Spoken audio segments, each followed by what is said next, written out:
Hello, listeners. My name is Charles Scott. The program in which you are about to listen to is called Can We Talk?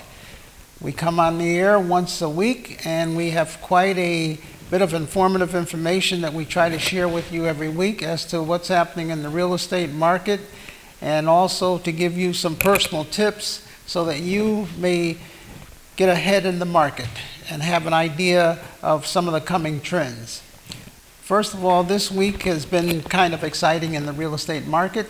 The sales have not slowed down too much. They've slowed down a little bit, but we expect things to actually ramp up. It depends on what market that you're in. So get a pad and pencil or call your friends and have them tune in so that they can get some of this information that will definitely help them. If you're making a purchase of over $100,000 or $200,000 or $300,000, you want to be as informed as you possibly can. It has always amazed me that people will go out and they will research a toaster, or they'll research an item in their house and get the good housekeeping seal of approval and do a lot of research on an item that costs $20 or $30, and then when it comes to purchasing a property, they're completely in the dark. So you want to get as much information as you possibly can. Hopefully this show will give you some insight as to what's happening.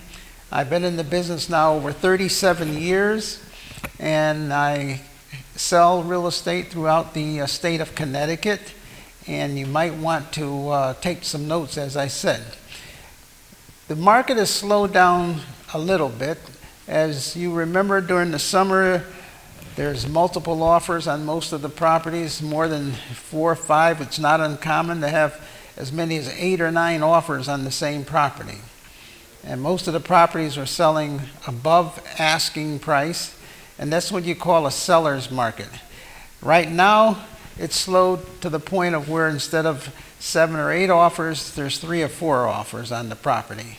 Some of that has to do with what I call daylight savings time. During the summer, you can go out and you can look at properties all the way up to 8 o'clock, almost 9 o'clock.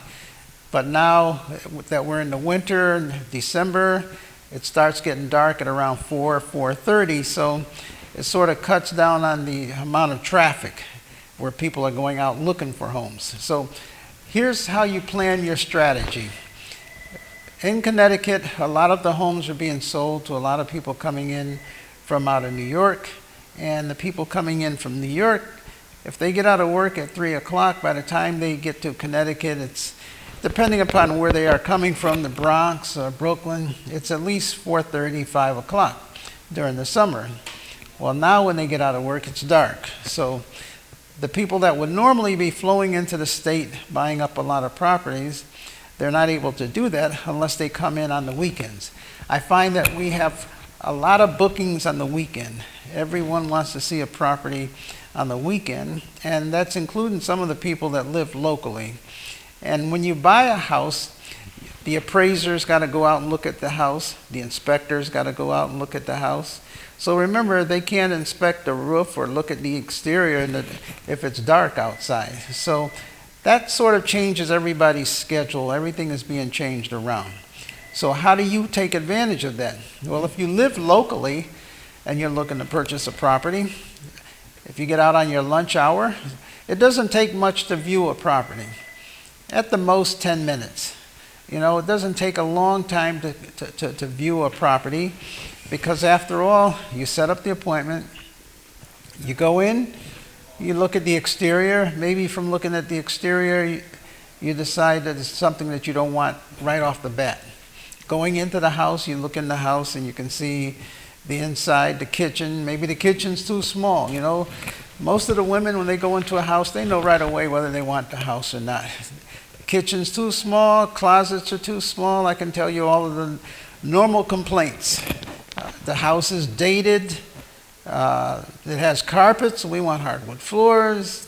The rooms are too small. The rooms are upstairs. The bedrooms are not downstairs. You got to walk up the steps. The staircases are too narrow. You know, when I open the door, go in with someone, I can just, listen to all of the complaints about the house, this and that.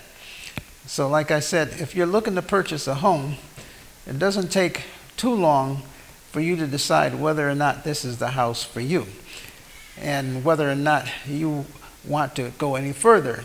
So if you're working locally and you want to go out and you want to see some homes, you can easily set up some appointments on your lunch hour and during the daytime.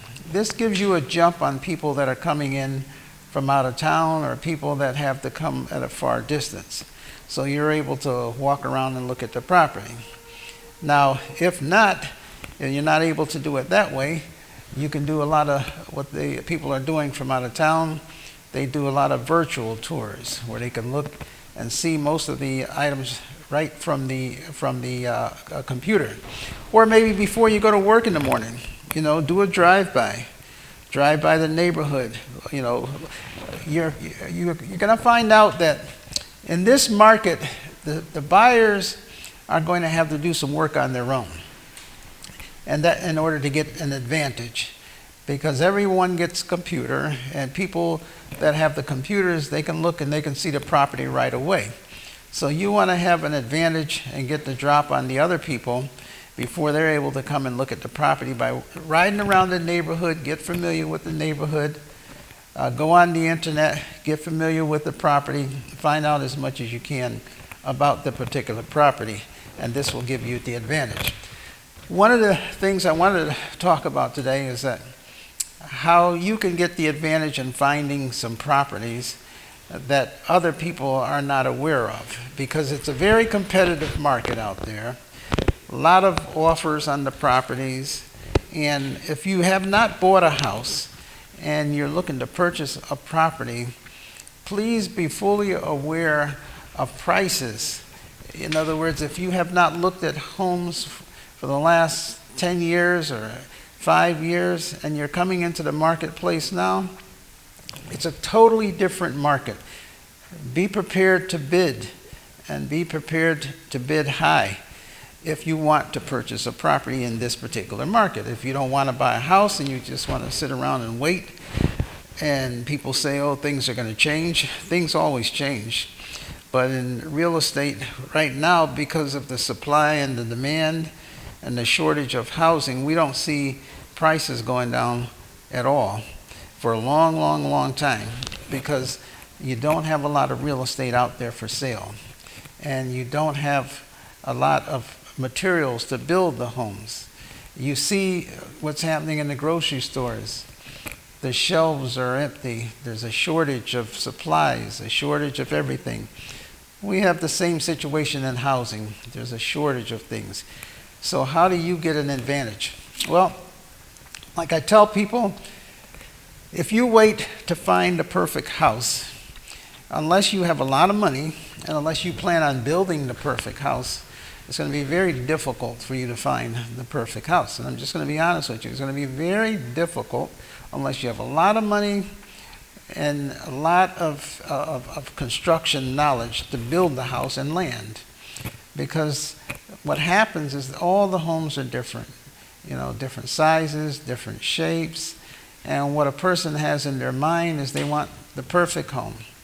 They want the 3-car garage or 2-car garage. They want the 3 bedrooms. They want the 2 baths, the granite countertops, the hardwood floors, stainless steel appliances. I can name it all. The school system, the nice area, shopping plazas nearby, possibly a ranch, everything on one level, or the big house.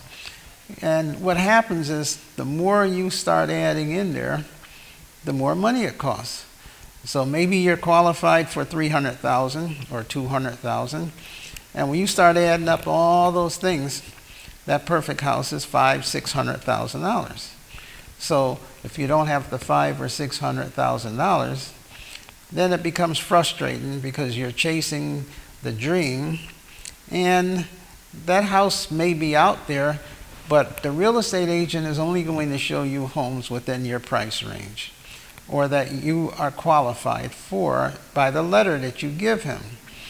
Now, he can show you everything, but let's say you're qualified for $250,000 and you want to see houses for $400,000, and you know the houses are selling for the same price as a seller's market or even more. So if you're looking at houses for $250,000 and you're constantly looking, you know what's going to happen is the real estate agent is going to start saying, well, it's okay to dream, but I have to make a living. And I'm going to spend my time working with people who are realistic and that really want to buy a house and that are motivated and understand that they've got to buy something now, maybe fix it up, and maybe wait later and sell that house and buy another house. So the real estate agent, he's going to prioritize his time. So if you're constantly coming in wanting to see houses that are 100,000 over what you are qualified for. Now, when I say qualified, I didn't qualify you. The real estate agent didn't qualify you. You qualified yourself because you gave the bank how much money you make. You told the bank how many bills you have, and the bank told you how much money they would give you based upon that information. So the bank is qualifying you for a certain dollar amount, and they're not going to give you any more money than that, even if you want to buy it. They will let you put the difference in. So that means if you are qualified for $250,000 and you want to buy a house for $350,000, you've got to put the other $100,000 in out of your pocket. And if you don't have that, then you're not going to be able to buy that house. Here's some advice I wanted to give you, and I always tell everybody. Try to find a house that's in good shape. They call it good bones. I mean, the house is in good shape. It may need paint. It may need the carpets ripped up. Maybe you want to make the hardwood floors. It may need new appliances and, some fixing up within the house. The windows maybe need some new windows. As long as the house is functionally okay and everything works, the bank will loan you the money. So you look for something that may be outdated, not updated, outdated. Why do I say that? Because number one, that's not what all of the herd mentality and all the other people are looking for. So you're going to find a house that maybe the counters need to be replaced. Maybe the appliances need to be replaced. And you're going to look beyond what everything looks at now. Then you're going to go in there and put an offer in on that house. Now, maybe on a house like that, you might be able to offer them less money. And the seller may understand, or maybe the seller priced it low because the seller understands that the house needs some work. So then what you do is you go into that house, put an offer in, and if you're able to get the house, then you go in and you fix it up. Now, think about what I'm going to say to you. It doesn't cost a lot to fix up a house, and it doesn't take a lot of expertise to fix up a house. And if you don't know how to do it yourself, hire somebody. Get a relative. First of all, let's look at this. Let's analyze it. You go in the house, okay, appliances. Well, you don't have to be an engineer to replace appliances. You take the old appliances, you either sell them or you get rid of them, and you order new appliances. Usually they'll come in, they'll take out the old appliances and install the new ones, and they don't charge you to install them. So now you have your appliances in there. Countertops. Well, you can take countertops and you can order stainless steel for the appliances. You can order granite for the countertops. And the man will come in, he'll measure it, and then he'll come and install it. It only takes 2 or 3 hours to install the granite countertops. This is after they've already measured them and they know and they cut it to size. And they pop them down, they put the glue around it, and they stabilize it. And you put the sink in, you're good to go. You just took some ceramic tile countertops and you just turned them to granite. Wow, you made it shine. A lot of the houses have carpeting, the older ones, but guess what? Underneath the carpeting, a lot of these homes have hardwood floors. Because years ago, hardwood flooring was not really all that attractive. People wanted a nice, soft carpet to walk on. I went in the house yesterday and I showed the house and went in the house and you think you're walking on a cloud. I mean, they must have had 2-inch thick padding underneath that carpet. And it was older, but boy, was it comfortable. I mean, you could take your shoes off and just float across there. And this is the way people used to like it. You know, luxury was determined by how thick the carpet was, or not the carpet, but the padding. See, that's an old carpet trick. You could take a thin carpet and put 2 inches of padding under there and make it feel as if it was worth $1 million. And years ago, that's what people did. You remember the advertising? One room of carpet you pay for, the other one is free. So everybody had carpeting. Now people don't like carpeting because they say, oh, there's dust. You got the, the dust mites. You got people that got asthma. You got allergies. So in a lot of these homes, you can go in, rip up the carpet. The hardwood is good. It's still there. Never been walked on. And a lot of these places around different cities now, they specialize in sanding down the hardwood floors, fixing them up. So now guess what? There's your hardwood floors. So you got your appliances in, got your hardwood floors in. Now you put in a new, stainless steel. They have the two-sided stainless steel sink. There's nothing to drop a sink into the stainless steel, into the, countertop. So now that's taken care of. Then you got your backsplash. You can go to stores such as Home Depot, a lot of these different stores, and they have the backsplash. It makes it look like they put together 1,000 pieces of little glittering glass, but they actually come already assembled like that. You just put it together like a puzzle. You could get some glue the background, pop up the backsplash. Now look, you got a nice granite countertop, you got stainless steel appliances, you got the backsplash, and you go over to the lighting section and look at all of the different lights that they have in there. They've got all the nice fancy lights that you can put in there. Maybe you want a center island to set it off.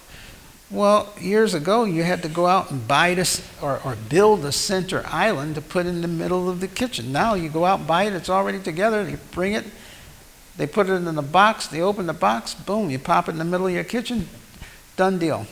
So you see, it doesn't take a lot, and now you got a nice, beautiful kitchen. And what did it cost you? Well, lucky if it cost you $5,000 at that, if that much.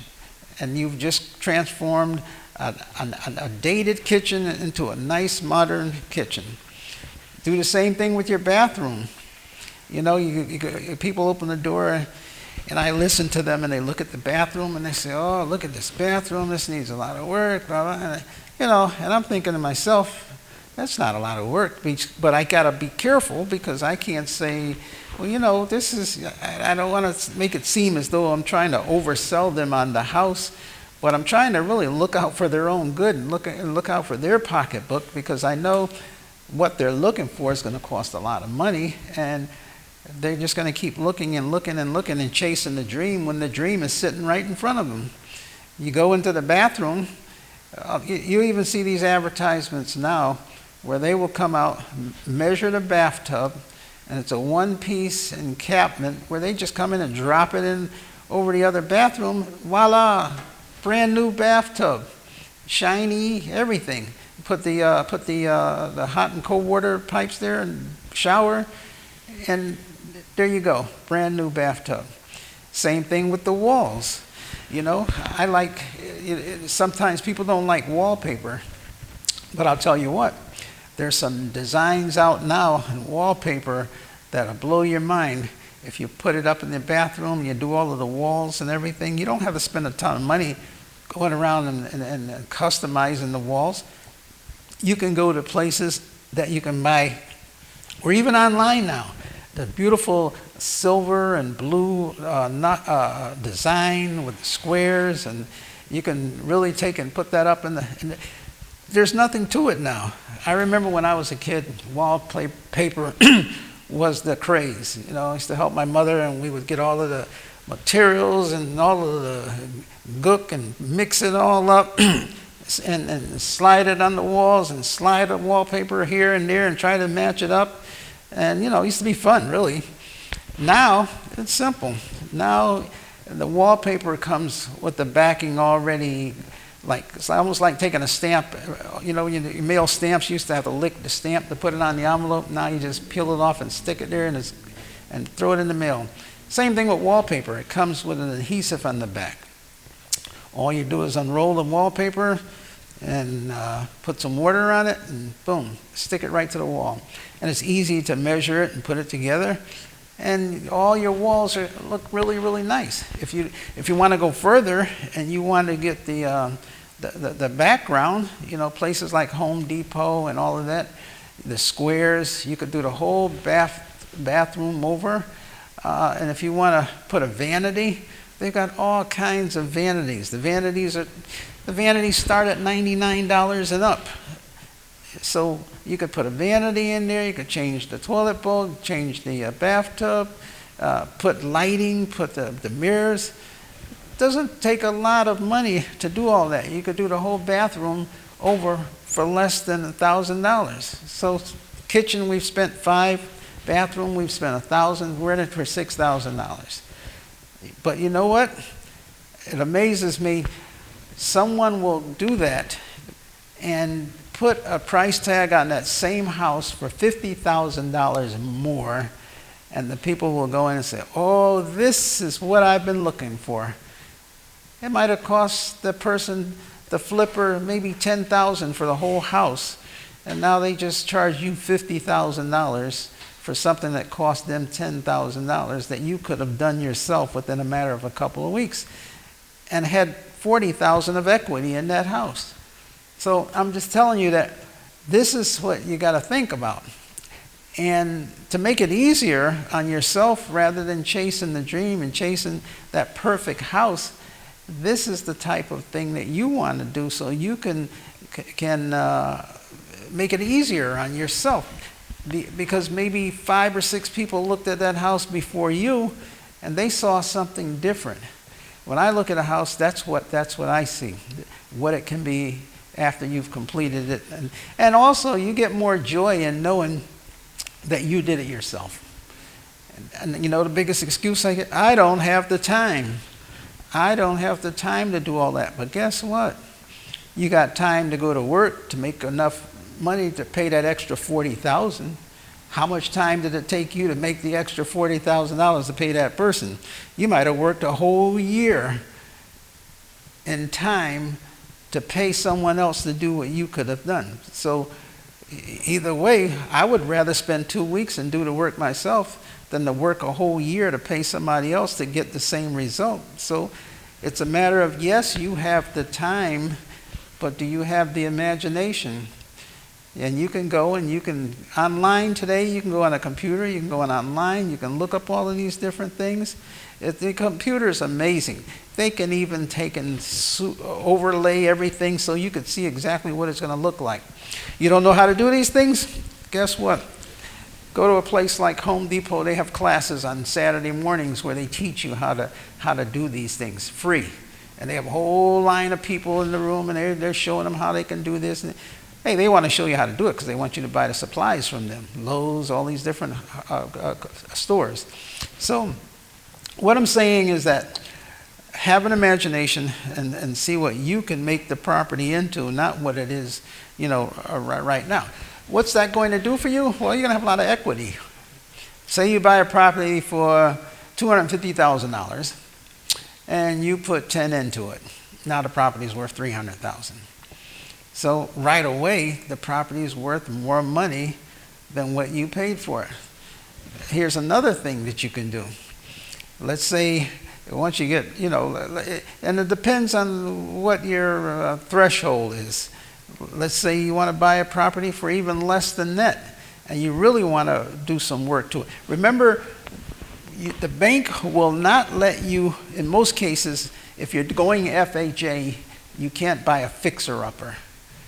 but you can buy a property that's dated that everything works. That's the difference. See, there's a difference. A lot of times people will come to me and they say, oh, I'm FHA. So I got to be concerned, will this property pass FHA? That means, is the roof good? Are there any leaks in the plumbing? Any broken windows? Are there any major problems? But what if the property has none of those things wrong? It just needs updating. FHA could care less if it needs updating. They just want to make sure everything works. So buy the property and then update it, and then put the extra money in your pocket. If there's nothing I leave you with today, it's like this. You don't have time to fix it up, but you got time to go to work to make the money to pay somebody else to fix it up. And time that you could have spent fixing it up, you're going to spend a whole lot more time working to pay someone. So again, like I said, hope that you got some information from this program today. Tell your friends, tune in, watch me. My name is Charles Scott. I'm the owner-broker for Tri-State Realty, and if there's any way that I can help you, give me a call. Until next week, God bless.